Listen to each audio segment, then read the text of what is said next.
ఇక ఉత్తర తెలంగాణలో ఎండలు బగ్గుమంటున్నాయి. ముఖ్యంగా సింగరేణి ప్రాంతం ఎండలతో నిప్పుల కొలిమిల మారింది. ఇక మరిన్ని డీటెయిల్స్ పెద్దపల్లి నుంచి మా ప్రతినిధి రమేష్ అందజేస్తారు. రమేష్,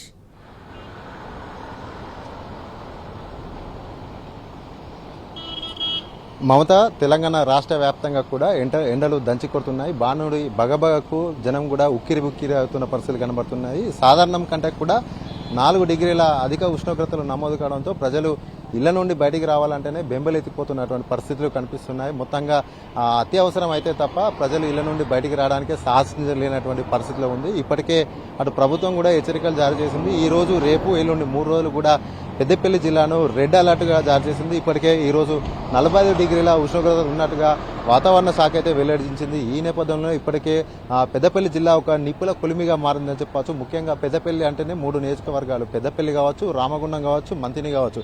ఈ 3 నియోజకవర్గాల్లో కూడా ఎండలు పూర్తి స్థాయిలో సాధారణం కంటే కూడా 4 డిగ్రీలు ఎక్కువ ఉండడంతో ఇప్పటికే ప్రజలు కూడా ఉక్కిరి బెక్కిరైపోతున్న పరిస్థితులు కనబడుతున్నాయి. ముఖ్యంగా రామగుండం అంటే కూడా ఒక కార్మిక క్షేత్రం, కార్మిక అడ్డా. ఇక్కడ అనేక కర్మాగారాలు కూడా నిక్షిప్తమై ఉంటాయి.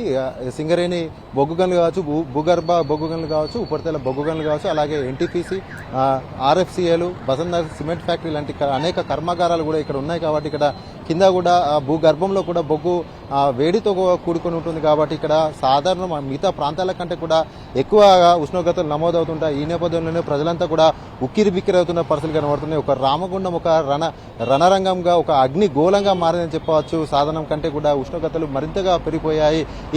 ఈ ఎండలకు ఎవరు కూడా అత్యవసరం అయితే కూడా బయటికి రావద్దంటూ కూడా ఇప్పటికే అధికారులు కూడా, అలాగే జిల్లా కలెక్టర్ ముజమిల్ ఖాన్ కూడా ప్రజల్ని సూచించారు. అయినప్పటికీ కూడా తప్పని పరిస్థితుల్లో కొందరు రాక తప్పడం లేదు. కానీ ఎవరైతే బయటికి తప్పని పరిస్థితుల్లో వస్తున్నటువంటి వాళ్ళు కూడా తగినన్ని జాగ్రత్తలు తీసుకోవాలి. చేతికి తలపైన రుమాలు కానీ, క్యాప్ కానీ, కళ్ళకు సన్ గ్లాసెస్ కానీ, అలాగే షూస్ కానీ ఖచ్చితంగా ధరించి, ఇవన్నీ కూడా ధరించి తప్పకుండా రక్షణ చర్యలు తీసుకొని కూడా రావాలంటూ కూడా అధికారులు, అలాగే డాక్టర్లు, వైద్యులు, నిపుణులు కూడా సూచిస్తున్నటువంటి పరిస్థితి. ఈ నేపథ్యంలోనే ఏదైతే బయటకు వచ్చే వారంతా కూడా ఖచ్చితంగా గొడుగుకు ముఖ్యమైన ప్రియారిటీ ఇవ్వాల్సి ఉంటుంది. గొడుగు కూడా ఎండ నుండి రక్షిస్తుంది కాబట్టి గొడుగు, అలాగే శీతల పానీయాలు, నీళ్లు, ఇవన్నీ కూడా వెంట పెట్టుకొని తగిన జాగ్రత్తలు తీసుకొని బయటికి రావాలి తప్ప ఎట్టి పరిస్థితుల్లో కూడా అత్యవసరం అయితే కానీ ఖచ్చితంగా రావాల్సిన పరిస్థితి ఉంటే తప్ప మిగతా పరిస్థితుల్లో రావద్దు అంటూ కూడా ఇప్పటికే అధికారులు సూచిస్తున్నారు. మొత్తంగా ఈ ఎండలకైతే కూడా జనం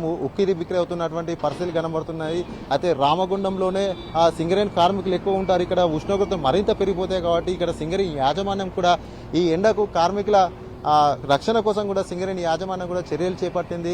సింగరేణి కార్మికులకు ఉచితంగా కూడా మజ్జిగ ప్యాకెట్లు పంపిణీ చేస్తుంది, అలాగే ఓఆర్ఎస్ ప్యాకెట్లు పంపిణీ చేస్తుంది, అలాగే మెడిసిన్స్ కూడా ఉచితంగా ఇస్తూ వాళ్ళకు కూడా సమయం ప్రకారంగానే ఆ విధుల్లో కూడా కొంత ఎండ తీవ్రత లేని సమయంలోనే కూడా వారిని విధులకు పంపిస్తుంది. అంతేకాకుండా పెద్దపల్లి జిల్లాలో అటు ఎండ తీవ్రత కూడా ఎవరు కూడా బయటికి వెళ్ళాలంటేనే సహజించిపోయేటువంటి పరిస్థితి ఉంది. ఈ నేపథ్యంలోనే ముఖ్యంగా వృద్ధులు, చిన్నపిల్లలు ఎట్టి పరిస్థితుల్లో కూడా బయటికి రావద్దంటూ కూడా వైద్యులు సూచిస్తున్నారు.